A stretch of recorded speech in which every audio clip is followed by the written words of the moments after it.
Good evening, everybody. I'm Jana Shortle. This is Breaking the News Plus, and we have an important conversation tonight. This coming right at the end of the 2026 legislative session, where a lot was passed, but some things were not. And the biggest thing talked about that was an entire House floor debate over some gun control measures. To have a conversation with me about this tonight is Shelisa Demuth.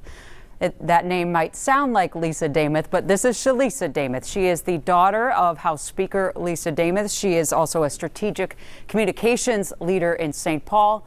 She is a parent, and she is a survivor of the 2003 Rocori High School shooting. Hi, Shelisa. Hi, Jana. Thanks for having me. I wanted to have you the moment I read your opinion editorial in the Star Tribune just this week. And the title of that opinion editorial is "What My Mother Got Wrong on Gun Reform." Why did you write that? Such a great question.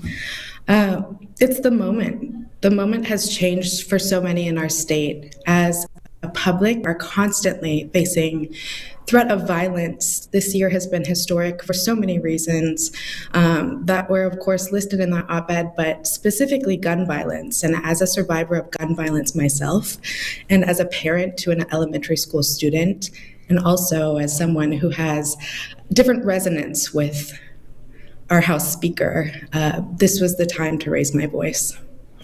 Shelisa, the House Speaker is your mother. So as a parent myself, and maybe others who read it, they thought, wow, this is powerful, but also perhaps thought maybe this should have just been discussed between the two of them, a family matter.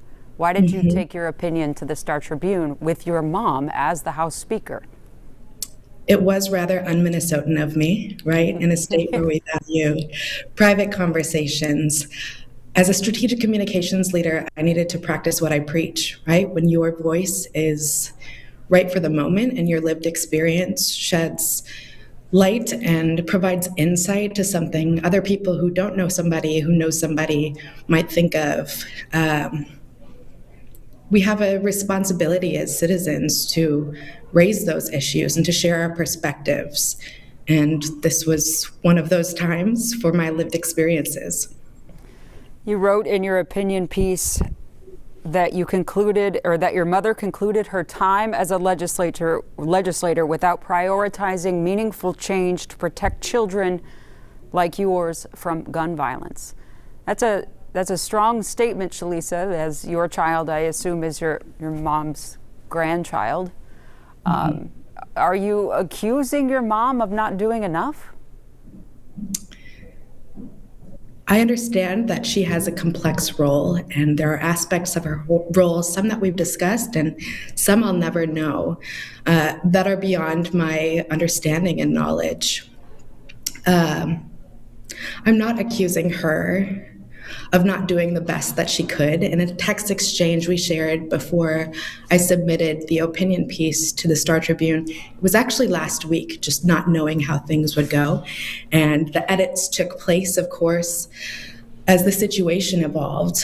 But I shared with her, I hoped that she would show leadership at the highest level. And that to me takes more than a singular narrative into consideration, right? Our stories are complex, our community is complex, this issue is complex. From the time that I first said something or identified myself as a school shooting survivor and present day, I've heard from other survivors, I've heard from Annunciation parents, I've heard from gun advocacy, gun control advocacy experts, and also people who are defending their right to bear arms, right? And so many different sides of the issue, and I know that's just a taste of what she experiences. I believe that our leaders do the best they can with what they have available to them at the time. I know that she has a team of people and an entire party behind her that is her team is coaching her to win, right? And to do the best that they believe is available for Minnesotans. And So I can't fault her for operating within the information she had, but that goes back to where we have a responsibility as community members and as neighbors, as parents, as survivors to share our experiences and to expand those perspectives so she has more to make decisions with. And it's so important, Shelisa, especially that's why I introduced you the way I did. You are not just one thing. You know, you are a parent, you are a survivor, you are a professional, you are a citizen of the state of Minnesota, you're a voter, you're a taxpayer, so you get to speak your values. You can, in whatever way you so choose. I want to ask you specifically about being a survivor of one of the first major school shootings that we had here in Minnesota, how that experience influences your attitudes about the discussions that we have about gun control in Minnesota now. Sure. I resonate with other survivors of gun violence who don't want to see this happen to any other family. It is heartbreaking. It's incredibly disruptive to a community, whether lives are lost or whether it's simply a threat to safety and what we have the privilege of making assumptions about. I posed a question within social media just this morning about where are we safe in our communities?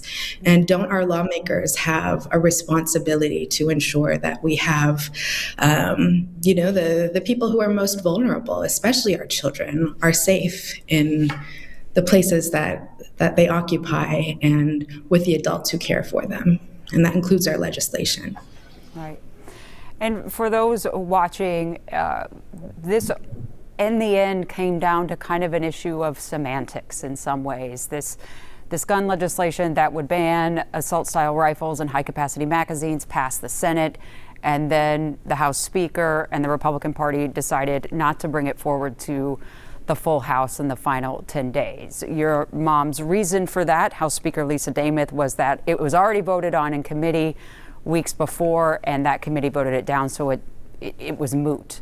But the side of many Annunciation parents and folks, it sounds like yourself, that wanted the whole House to hear it, thought that the debate itself had merit, so everybody should see it, and you should let it out of the drawer, Speaker Demuth, so that debate could happen. Am I getting that correct, Shelisa? Listen, I'm not a policy expert.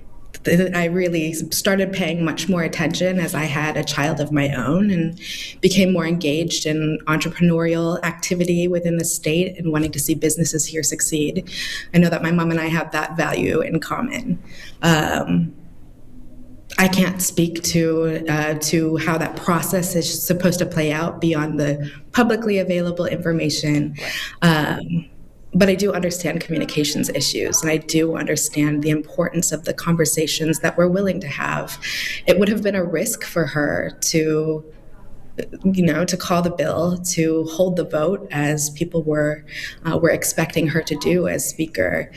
That would have been a huge risk because in a historic year like this, when so many have been impacted by this public safety issue, there's a chance that it would have passed. And that would have been historic in a way that might not be consistent with party values. And so that's something we have yet to discuss privately, but have certainly taken that to a public forum. And hearing from different perspectives on the issue is fascinating and has given me a lot to think about as both a communications leader, but also as a survivor. And that's a really good point that I don't think a lot of people sit with enough. And I can tell by your writing, Shelisa, that it seems like you do, that God gave us 2 ears and 1 mouth for a reason, and that we do have to listen even if we're uncomfortable. And a lot of these things aren't just side A and side B. There's nuance to it and politics to it. When you and your mom, if you ever talk politics, do you both listen to each other and on issues like this? Our relationship has required a lot of care, tender, loving care. When you care about someone, in your family, and not just the family that you choose, but the family that you're born into, there are aspects and elements of that identity that you carry with you, and some that you repair, recover from, some that maybe don't align with who you feel you are. And so, as a nearly 40-year-old woman, there has been a lot of work that I've put into identifying which pieces from my upbringing, which aspects of my family values I carry into my own family and into my leadership and into my community.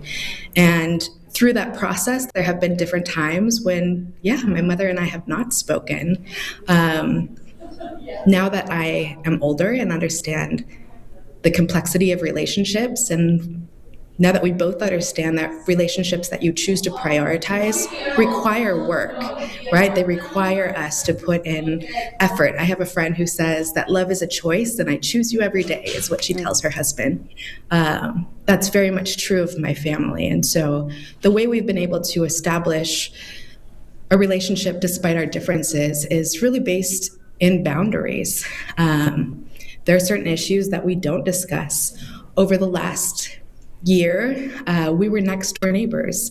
I'm now back relocated into the city in St. Paul, where I've raised my family, but as a result of that proximity, it was interesting timing to be able to humanize each other despite our differences, and at such a contentious time in politics when she is a political leader.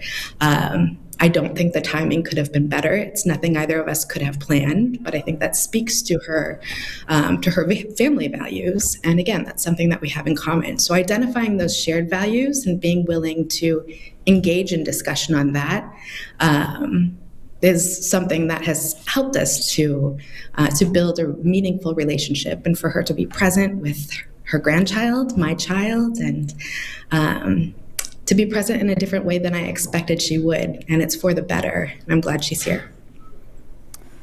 Your mom is running for governor, so leaving the legislature, will we ever see Shelisa Demuth run for office?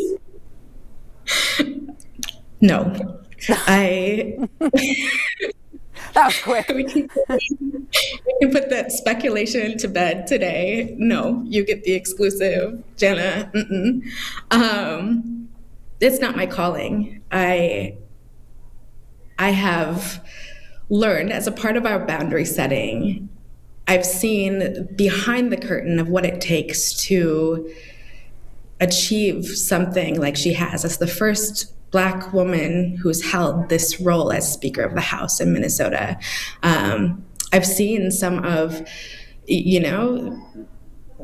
how she processes things that are said, or how she processes conflicts. And I have immense respect for her. And I have immense respect for any leader who takes the initiative to step up. Leadership is not easy. That's why not everyone is in leadership. And so I will continue to support leaders and candidates and issues that I care about. I will continue to advocate for safer communities for all of us. I will not be engaging in politics as a candidate at any time. All right. Well, you heard it here first. We left the breaking news for the very end. Shelisa Demuth, thank you for joining us tonight on Breaking the News Plus. We appreciate it. Thank you, Jana. That's all for us on Breaking the News Plus on this night. I'm Jana Shortle. Take care.